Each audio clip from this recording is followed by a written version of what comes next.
Sir private teachers విషయానికి వస్తే వాళ్ళు డైలీ 10 క్లాసెస్ చెప్పాలి, వర్క్ లోడ్ ఎక్కువగా ఉంటుంది. శాలరీస్ విషయంలో కూడా అంతంత మాత్రమే. అది కూడా కొన్ని సందర్భాల్లో 10 మంత్సే ఉంటుంది, 10 మంత్స్ లోపే ఉంటుంది. సో ఇంత కష్టపడి పనిచేస్తున్నప్పటికీ కూడా మరి తెలంగాణ రాష్ట్ర ముఖ్యమంత్రి రేవంత్ రెడ్డి గారు ఒక ప్రైవేట్ టీచర్స్ పై ఇలా చేయడము అది ఎంతవరకు సమంజసం? ముందుగా రాష్ట్ర ముఖ్యమంత్రి వర్యులు జిఓఎంఎస్ నంబర్ 1 1994 గురించి ముందుగా ఒకసారి ఆ జిఓ గురించి తెలుసుకొని మాట్లాడవలసిందిగా కోరుతున్నాం.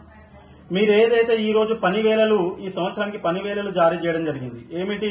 ఉదయం 9 గంటల నుండి సాయంత్రం 4 గంటల 15 నిమిషాల వరకు పాఠశాలలు నడపబడుతున్నాయని చెప్తున్నారు.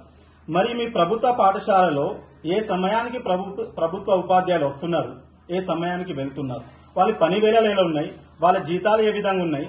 అలాగే ప్రైవేట్ పాఠశాలలో పనిచేస్తున్నటువంటి ఉపాధ్యాయులు 12 గంటలు 12 పీరియడ్లు దాకా పనిచేయడం జరుగుతుంది.